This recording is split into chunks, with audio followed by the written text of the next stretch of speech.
welcome to the Posture Dojo podcast. We're here discussing what potential is possible with our postures. What can we do in our daily thoughts, our daily movements, our daily habits, our daily patterns to build our highest quality posture built for a long-term quality life. I'm Sam, I'm your host. I've been on my own journey correcting and healing an 85-degree kyphoscoliosis using a range of methods from breathing, movement, meditation, gymnastics. And I am on this podcast inviting experts from a wide range of fields in posture correction to share their perspectives, to share their tips and share their journeys through this world of finding postures that serve a better quality life. And today we have Mary, who has a website, healyourposture.com. And Mary, I'd like you to introduce yourself. Who are you and how did you end up in this world of posture correction? Well, first of all, Sam, thank you so much for inviting me on your podcast. I found your website and your work just utterly awesome. And I'm very excited about what you're doing and sharing in the world. My own journey was through dance. I was sort of a not very talented dancer. And along the way, I met Ida Rolf, who was the founder of a manual therapy called structural integration. She was very adamant that it wasn't postural integration. She said posture is about putting yourself somewhere. But structure is about how you're really organized. And so she was very interested in improving that organization so that the bodies could be well aligned with gravity. And her belief was that when the human being was in harmony with the planet and in harmony in terms of, being held upright by the gravity's pull, that people's behavior was better, that people would be more honorable and gracious and all those good things. So, hasn't quite happened just yet, but we're working on it, you and me and all the other people who are trying to help people, I would say, get into their bodies instead of having one. Instead of letting it be an object, it's really an expression of one's being. And that's changing the perception of what posture is, right? It's an expression of your beingness. Right. It's not just a position that you put yourself in because it looks better. And where does our beingness come from? Well, you tell me. I think we are organisms, it's like you could say that we are just part of evolution and, a step along the way, who knows where it's going. But on the other hand, you could say we are manifestations of the great life force or God or whatever it is that you call it. So there would be some kind of spiritual embodiment in that sense. So, I don't know what being is. For me, it's a kind of a state. It's a state of being open and receptive and available and not afraid. Yeah. I love that. To the inspiring of breath that we are doing, the inspiring and the expiring of breath, the respiration, the respiration. I think it's a big majority of what being is, how we inhale and exhale. I guess in every time we do it, we're negotiating with the air, the spirit, and the earth and the matter, and that kind of process, the mindset we have, the physical state we have when we're doing that conversation, that inhale, that exhale relationship. I guess that's a large part of our being. And it's a wave, isn't it? It's like that. It's a cycle. It's not a static placement of anything. It's being able to go with a flow, and that's the name of your program, right? Flow Wolf. It's a That flow. It's is a correct. movement. So presence is a It movement. It's is. not a place. It's not a static posture, really.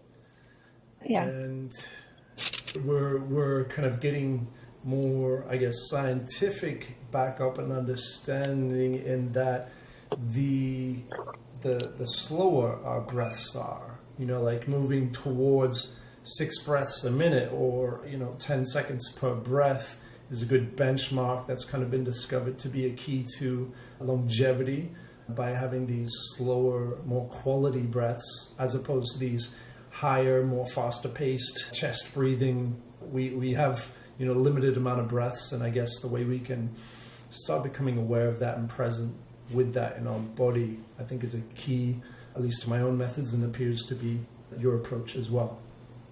Yeah, I think breathing is well, I guess it's pretty essential, isn't it? It's like the first thing. Without breath, there isn't anything else. But how we breathe is also a big, it's people breathe in all sorts of ways that are not beneficial, that are not health promoting. So teaching people to restore their natural breathing ability is, I think, part of both of our approaches, right? To the person. Yeah, and keyword being restore, right? When we're children, we have we have all of these alpha brain waves going on. We have our Buddha belly that we're breathing and inflating. It's relaxed. We're not trying to suck it in to look a certain way or sit a certain way. We're just naturally in bodies. So let's we know. I mean, what a amazing relationship to interact with Dr. Rolf and her methods. Like, so where are you now? What type of postural kind of offerings do you have at the moment? Myself, or where I've gone since I studied with Ida Rolf. There's two Yeah, different I mean, yeah. sort of things that I could talk Where about. are you now? What is in your world? Healing your Okay. posture. So what that means to me is not just Ida Rolf's work, which was profound and is still the basis of what I do, but it isn't everything. And she was just very much a Victorian sort of person, and she had this idea about top of the head up and waistline back, and a certain kind of, even though she didn't like the word posture, I think actually she was teaching posture. But posture is only one aspect of presence, of being. There's also how you move. How does the body move from one place to another, or in doing work, or in playing, or in dancing? How connected, how graceful, how flowing can it be? And that's related to posture, because if the posture is compressed and distorted, then the movement can't be free in all directions. So movement is part of it. Expression is another part. It's like, how do you come out into the world with your beingness? Is it comfortable? Is your uprightness a comfortable, authentic place in you, or is it something that you assume because you are being interviewed by somebody, right? And you want to make a good impression. But for me, the key to all of those things is what you feel, what you sense. So that's allowing yourself to take in sensations inside your body, and also impressions through your eyes and ears and tactile senses that give you information about what's going on around you. And that sensation is the basis of how you move, really. It's like you move in response to what you felt. But most people are only interested in the sensation of pain. That's the only sensation that is really valued. It's like you ask somebody how they feel, and they'll tell you whether or not they have a pain. So part of my work is to help people begin to value sensations other than pain as motivating. For example, I don't know, I'm rambling now. Do you want me to give you an example? No, please. Yes, continue. Okay, so for example, one of my, I guess, pet peeves is how much time we spend looking at screens like we're doing right now, right? And a little while ago, you and I had a big problem getting connected on this call. It's like there were all these little things that didn't go right. And when I stood up after that, I realized that I'd completely lost my sense of space, which I'm always teaching people about, keep an awareness of the space around you and behind you, because when you do that, that helps open up and sustain your body in the space. By perceiving the space, you get support from the space. And once you lose it and you go like this, trying to figure out this little thing on the computer, you're compressed, your joints are no longer free to move in all directions. You generally have much less pleasant looking posture, right? So one of the worst things for posture is screens and allowing the screen to take our focus. It's like the screen sucks the body out of you, in a sense. And you're no longer a body, And you're the breath just an sometimes. object. I'll catch myself Yeah. breathing when I'm. Yeah, you're not breathing. Yeah. So I don't know, if I wanted to give somebody a hot tip, that would be it. Put your phone down and look around you, and talk to people. But Bring also, it I into the think, real world. yeah. But phones are here to stay. Small objects, they probably will get even smaller. They'll all be on our wrist, and then we'll have a crick in our neck from looking down at the wrist. Well, But and then I do think the next step is AR, oh augmented yeah, reality glasses, yeah. which ergonomically, I'm kind of thinking that might be a good thing, because it allows us to move more naturally. When we are on these phones, and I know exactly what you're talking about, and I'm spending maybe 4 or 5 hours a day. It's communication. All of my workflows are here, editing videos. Like there's so much that's done on this little device. So Right. you're right. You focus on this. Maybe you're intending to do something. You're trying to do something. You're in tension to do something. It's literally creating intention, and we'll see that in the shoulders a lot of the time for people who are pushing forward, taking weight, taking responsibility, and intending something on these screens, right? So yeah, as you were saying, bringing that presence to that environment. And I've found that looking for positions that allow me to, if I'm going to be on the screen, at least have it at a place where it's not pushing my eyes down and therefore, the head Right. forward in this way. Like this is not what we want to be doing. But if we're in a deep squat and we have our arms on the table or arms on our knees, we can actually kind of bring that screen to a level which is actually going to promote that kind of elongation through the spine. So I always try to integrate those types of positions and postures into my daily workflows. Yes, and teaching them to your students as well. It's like alternative ways of sitting at the computer, from the floor to standing. Sitting on the floor is so good for the body. And just, I don't think, we were not designed by the creator to sit in chairs. People designed chairs. And chairs originally were only for royalty, for kings. And the rest of us sat in the mud or whatever, right? But little by little, everybody got chairs, and now we're sort of allowing our bodies to be shaped by the chairs. So we have to get up out of them. But just to say that is useless. Get up every hour is the recommendation. Get up and stretch every hour. So you're in the middle of a workflow, you're not going to do that. I don't do it. But I could sit in more different types of situations while I'm in my flow, right? But I think Yeah. people need to be taught those. It's like, okay, here's a whole series of lessons of different ways to sit while you're using your device, whatever the device is.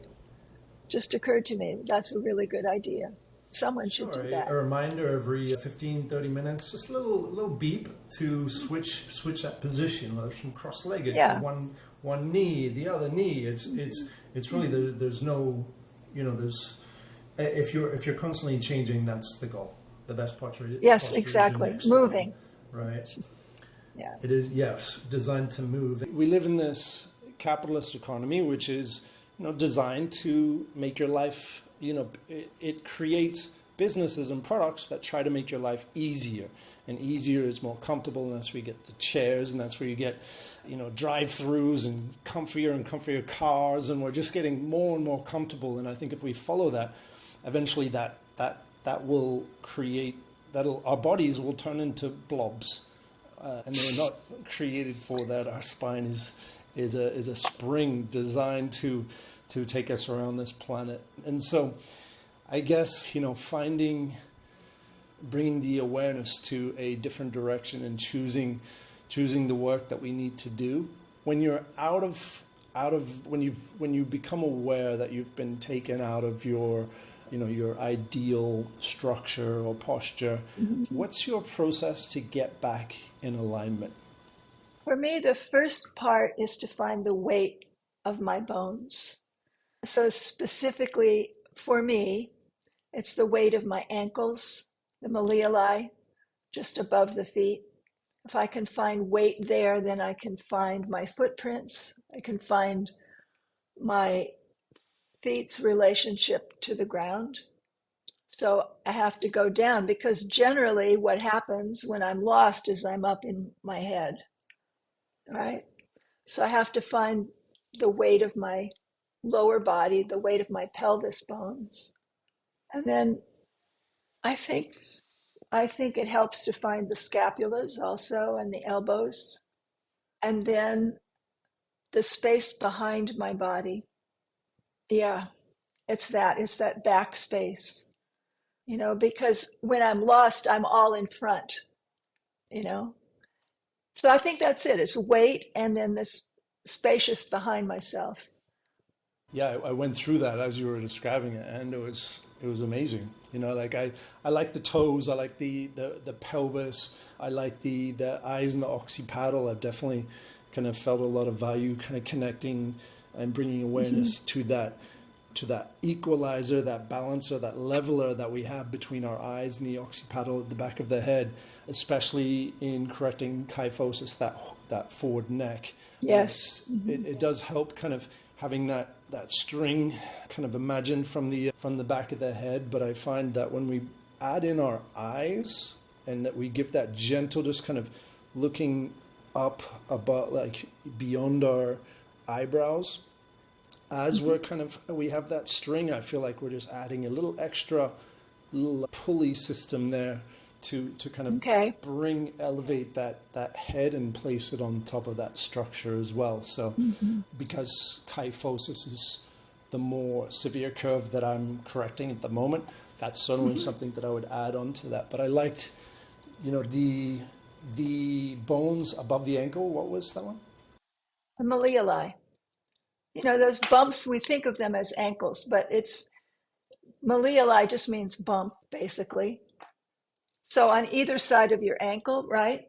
That really grounded the whole foot. Exactly. And if you say ground the foot, it's not the same. Right. Because the feet don't have much weight. The feet are sense organs, right? So their purpose is to feel, not to be heavy. They feel and they articulate, but those leg bones are heavy, and that helps you relate to your own heaviness, because without your heaviness you can't go up, right? It's like a bird sitting on a branch. It has to go down to go up, and so do we.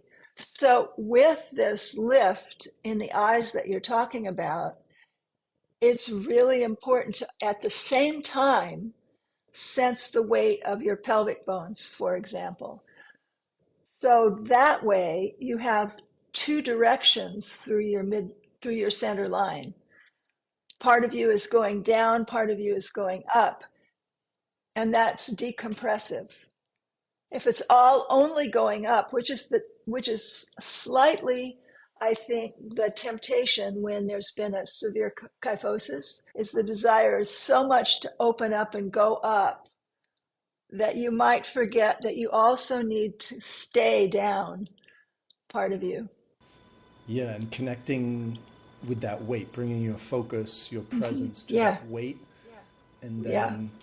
then obviously the breath is a great way, with as little intention as possible to breathe lightly, to allow the breath to float on top of your breath almost at the same time. I find is a great way to kind of counter that, or once you have that weight lowered down, to provide that opposing direction.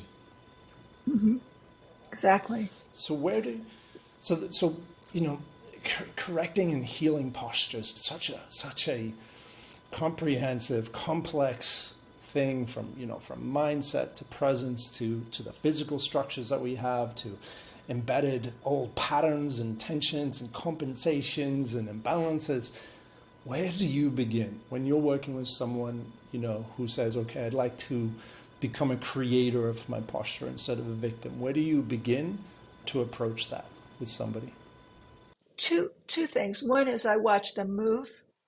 I'm not very interested in how they stand. I'm interested in how they're standing while they are walking, for example. And from that, I can see where articulations are not moving. So somebody can be walking along and be, for example, very still in the upper body. So there's a nice expression of movement up to the diaphragm, and above that, there's a stillness and a heldness that I observe. So I would put that in the back of my mind, and then I would find out from the person what is their motivation for talking to me. What do they want? So they want their headache to go away, right? Or they have a pain in their neck, or they don't like the way they look.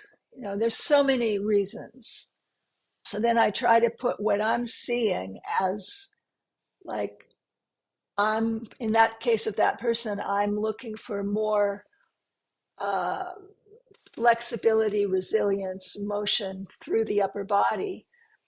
And they're saying their neck hurts. So how do those two things go together? And just I just experiment, I guess. I have people try something. I have all kinds of little bite-sized experiments people can do. So first thing, maybe for that person, if it was too much stillness in the upper body, I'd maybe find out, well, is that really true? Because maybe that person has perfectly good articulation in the spine, they're just not using it.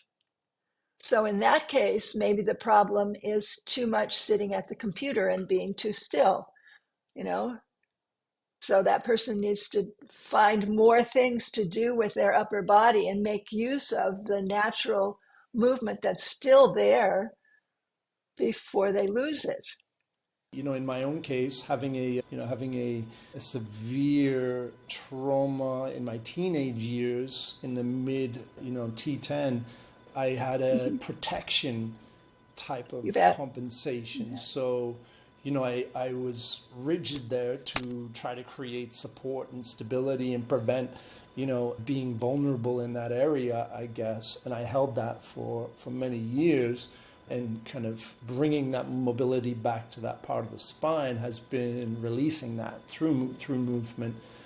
So everyone kind of has a slightly different path on their healing, and it sounds like you use a lot of intuition to guide you in that process.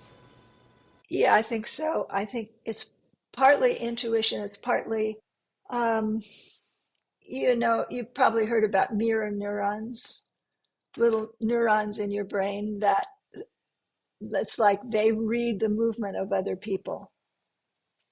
If I'm watching you move, I feel it in my own body. My muscles are actually contracting, not very much, but I'm feeling your movement. So I think we all have the capacity for that. It's some say the basis of compassion, you know. So we're with a friend and they have a certain expression in their through their body, and we feel that because our body reads it. You know, it's really a physical exchange. So that natural, what is it, talent, natural attribute of human beings can be fostered, you know. And so for with my students, the people who are coming along that I'm trying to teach, that's one of the things I try to help them do, is to be more able to see with their bodies rather than see with their eyeballs. So that's part of it, is observation. But what I was suggesting earlier is that it's a conversation.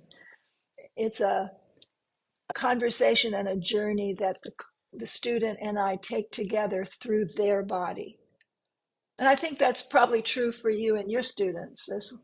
So who are you working with, and let us know kind of how is it best to kind of get to know you and your world healing postures? Where can they get in contact with you? My website is healyourposture.com, and I've been teaching online classes. I just finished one actually about the breathing and the tongue support for the nasal breath. It was really interesting. So I do that. I also coach online individuals, you know, like I can do sessions with a person, or I could do a session with another practitioner to give them my take on how they should approach perhaps their client or their student. So those are the kinds of things I do. I used to do structural integration body work, but I came down with Parkinson's disease a while back. So, you know, it's just too much. It's too hard. And I'm 81 years old. So, you know, I just kind of taken a back seat, and I really truly want to pass it out there, you know, whatever it is that I know that somebody else can find useful, you know, take it away. Well, you're putting it out there. You're on a video cast and transmitting it to the world. So I thank you for sharing You're the welcome. wisdom that you've collected from other people and through your own journey. I guess I'd like to kind of wrap up with a final question around like what practices, what daily movements would you recommend to do as early as possible in your life that you can take with you for a long, healthy kind of spine and life? Okay, I have to insert one tiny thing because otherwise my publisher will be mad at me. But I have a second edition of my book coming out. Actually, right now it's called Body Mandala. Basically, what that means, a mandala is a visual image that you use to meditate.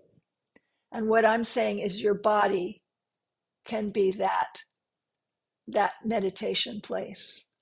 So in answer to your question, I would say the midline, the sense of a center line through the inside of your body. So we're all familiar with those charts, you know, where you have the top of your head and your ear and your shoulder, everything is in line, but that's on the outside. On the inside, the center of your pelvic floor is really where your genitals are. So really, really center inside, up through your viscera, along the front of your spine to your uvula. That's that little flap at the back of your soft palate. Okay. So those 2 points are energetic endpoints of a flow that goes both directions, both down into gravity and up and out into space. And you don't have to, it isn't rigid. It doesn't have to be a pole. It's just kind of like a magnetism between those 2 points. So once you feel that, you can do anything. You can do flips, you can do back flips, you can swim, you can golf because you rotate around that center line. You can lift heavy weights without getting compressed because you have that polarity within you. So I kind of think that's a really good kind of internal cue to have. I like it because it's interoceptive. It's something you feel or imagine that you have on the inside of yourself. It's not imposed on the outside. And the other thing that I really love is the feet, that sense of weight in the malleoli. It's all I right. was following you with what you were describing, and what you were describing is eloquently put. It backs up scientifically as well as esoterically. There's sacred geometry in there. I'm absolutely loving the ideas that you're sharing. Good. I would love to have you on in the future for another podcast. Unfortunately, we're out of time. I'd be happy to do that. But yes, let's have another go at this, and I think we'll be ready with to dive into an even deeper flow. I think we can go a lot deeper on some of the topics that we talked about. So thank you very much, Mary. HealYourPosture.com. So welcome. It's also a book, the Body Mandala. Body mandala. The Body Mandala, amazing. I mean, we close our eyes and we can imagine shapes and geometry and get in alignment with that. What a beautiful way to feel. So thank you, Mary. Mm-hmm. Thank you, everyone, for listening in. Make sure to leave a review on this podcast. If you found value from it, let us know how you're going on your own postural restoration, your postural healing journey. And we'll see you in the next one.